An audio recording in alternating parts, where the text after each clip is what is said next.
Artificial intelligence దెబ్బకు ఉద్యోగాలు తగ్గిపోతున్నాయా? కొత్త జాబ్స్ రావడం లేదా? జోహో కార్పొరేషన్ వ్యవస్థాపకుడు ఏం చెబుతున్నారు?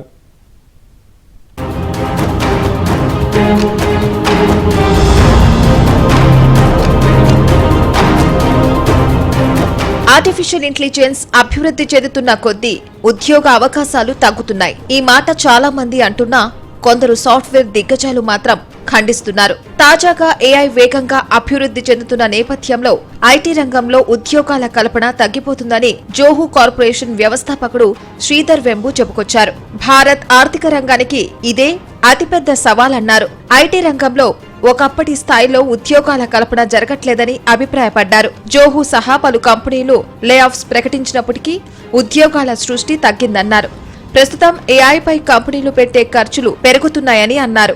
మొత్తం బడ్జెట్లో ఏఐ ఖర్చుల వాటా అంతకంతకు పెరుగుతుందని కూడా చెప్పారు. దీనికి తోడు పెరుగుతున్న సర్వర్, మెమరీ ఖర్చులు అదనపు భారంగా మారుతున్నాయని శ్రీధర్ వెంబు అభిప్రాయపడ్డారు. కొత్త జాబ్స్ తగ్గిపోతాయి, ఎందుకంటే మనుషులు చేసే వర్క్స్ ఈ ఆర్టిఫిషియల్ ఇంటెలిజెన్స్లో ఈ బాట్స్ కానీ, కోపైలట్స్ కానీ, డిజిటల్ వర్కర్స్, ఏజెంట్స్ అని రావటం వల్ల చాలా వరకు వర్క్ వీటి ద్వారా జరగటం వల్ల మనుషుల యొక్క రిక్వైర్మెంట్ ఏమవుతుందంటే వెరిఫికేషను, వ్యాలిడేషను, ఆడిట్, గవర్నెన్స్ ఇలాంటి వాటి మీద ఎక్కువగా ఫోకస్ చేయాల్సి వస్తుంది. So number of new jobs ఫ్రెషర్స్కి చాలా తగ్గిపోవడానికి ఛాన్సెస్ ఎక్కువగా ఉన్నాయి. కానీ ఏఐ ఇంజనీర్ అని, ఏజెంటిక్ ఆప్స్ ఇంజనీర్ అని, ఎంఎల్ ఇంజనీర్ అని ఇట్లాంటి చాలా కొత్త కొత్త జాబ్స్ క్రియేట్ అవుతాయి. కాకపోతే నెంబర్ తక్కువ ఉండొచ్చు. అలాగే వీళ్ళు సాఫ్ట్వేర్ కంపెనీస్ ఇప్పుడు 1968లో టీసీఏ స్టార్ట్ అయిన దగ్గర నుంచి ఎన్నో రెవల్యూషన్స్ చూశారు. మెయిన్ ఫ్రేమ్ అని, లేకపోతే క్లయింట్ సర్వర్ అని, ఇంటర్నెట్ అని, మొబైల్ అని, ఇప్పుడు ఓకే ఏఐ, ఎంఎల్ ఇట్లాంటి కొత్త కొత్త ఆపర్చునిటీస్ వస్తున్నాయి. సో మనకున్న శక్తి ఏంటంటే మనం ఎటు పెద్ద హై ఎండ్ జాబ్స్ చేసేది చాలా తక్కువ ఉంటుంది. కాబట్టి ఆర్టిఫిషియల్ ఇంటెలిజెన్స్లోనే లో end jobs, mid level jobs అనేవి ఇండియా స్వర్గధామంగా ఉండటానికి ఆపర్చునిటీస్ చాలా ఉంటాయి. ఎప్పుడైతే బిజినెస్ మోడల్స్ మార్చుకుని ఈ బిల్లింగ్ రేట్స్, అవర్స్, లేకపోతే నెంబర్ ఆఫ్ పీపుల్ అనే మోడ్ నుంచి కస్టమర్స్కి వాళ్ళ అవుట్కమ్స్ని ఇంప్రూవ్ చేసే విధానంగా వాళ్ళ యొక్క సర్వీసెస్ని మార్చుకుంటే చాలా బాగా ఉంటుంది. ఆర్టిఫిషియల్ ఇంటెలిజెన్స్ వచ్చిన తర్వాత కూడా ఒకప్పుడు ఈ డబ్బు కొత్త ఉద్యోగాల సృష్టికి వినియోగమయ్యేది. ఇప్పుడు ఏఐ డేటా సెంటర్లకు వెళ్తోంది. భవిష్యత్తులో ఎలాంటి బెనిఫిట్స్ వస్తాయో లేదో గానీ ఏఐపై డబ్బు ఖర్చు చేయక తప్పడం లేదు. ఏఐతో సాఫ్ట్వేర్ ను మరింత వేగంగా అభివృద్ధి చేస్తున్నామని, కానీ మార్కెట్లో అదనపు సాఫ్ట్వేర్ ఉత్పత్తుల అవసరముందా అనే ప్రశ్న సైతం తలెత్తుతోందన్నారు శ్రీధర్ వెంబు. ఏఐ కంపెనీలు కూడా మౌలిక వసతుల అభివృద్ధిపైనే దృష్టి పెట్టాయని, ఈ పెట్టుబడులకు తగిన రాబడిపై గ్యారంటీ లేకపోయినా ఇదే ఒరబడి కొనసాగుతుందని అన్నారు. దేశంలో అంతకంతకు పెరుగుతున్న యువ జనాభాకు ఏ రంగంలో ఉపాధి దొరుకుతుందన్నది ప్రస్తుతం కొంత అస్పష్టంగా ఉందని చెప్పారు. ఆటోమేషన్ పెరుగుతుండటంతో తయారీ రంగంలో కూడా ఉద్యోగాలు తగ్గాయని శ్రీధర్ వెంబు చెప్పుకొచ్చారు. ఉద్యోగాల కల్పన అంశం విస్తృత ఆర్థికపరమైన సవాలుగా మారిందన్నారు.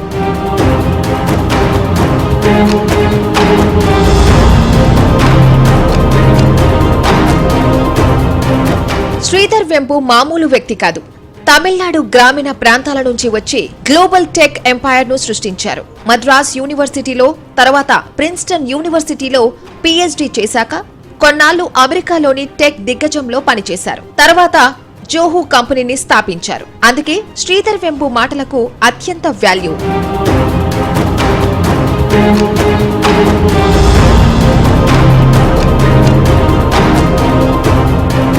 ఆర్టిఫిషియల్ ఇంటెలిజెన్స్ వల్ల software development, customer service, data entry ఉద్యోగాలు వేగంగా తగ్గుతున్నాయి.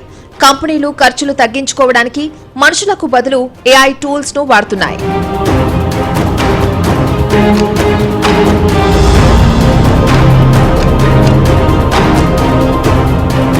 ఏఐ ప్రభావంతో భారత్లో ఐటీ, సాఫ్ట్వేర్ ఉద్యోగాల నియామకాలు 18% తగ్గినట్లు ప్రముఖ జాబ్ పోర్టల్ ఇండీడ్ నివేదికలో వెల్లడైంది. Therapy, health care, food preparation రంగాల్లో మాత్రం పెరుగుతున్నాయి.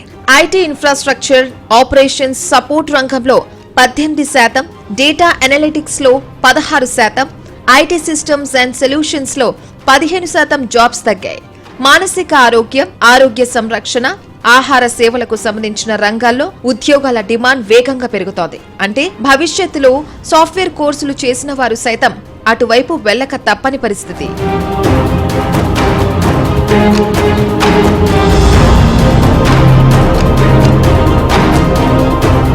టెక్ రంగంలో నియామకాలు తగ్గడం మాత్రమే కాదు, ప్రపంచవ్యాప్తంగా ప్రముఖ టెక్ సంస్థలు ఉద్యోగులను తగ్గిస్తున్నాయి.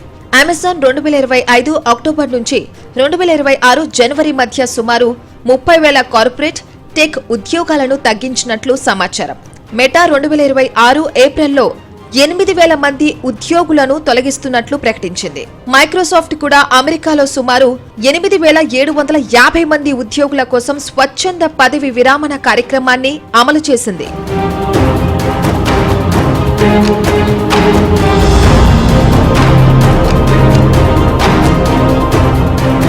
పెద్ద ఐటీ కంపెనీలన్నీ ఇప్పుడు హైలీ స్కిల్డ్ వ్యక్తులనే ఎంచుకుంటున్నాయి. ఫ్రెషర్ల ఆన్ బోర్డింగ్ లేట్ చేసే ధోరణి పెరుగుతోంది. చైనాలో కృత్రిమ మేధస్సు వినియోగం అసాధారణ వేగంతో దూసుకుపోతోంది. అయితే ఈ వేగవంతమైన సాంకేతిక విప్లవం అక్కడి లేబర్ మార్కెట్ను తీవ్ర భయాందోళనకు గురిచేస్తోంది. ముందే అస్థిరంగా ఉన్న ఉద్యోగ రంగంలో ఏఐ రాకతో లక్షలాది మంది తమ ఉపాధిని కోల్పోవాల్సి వస్తోంది.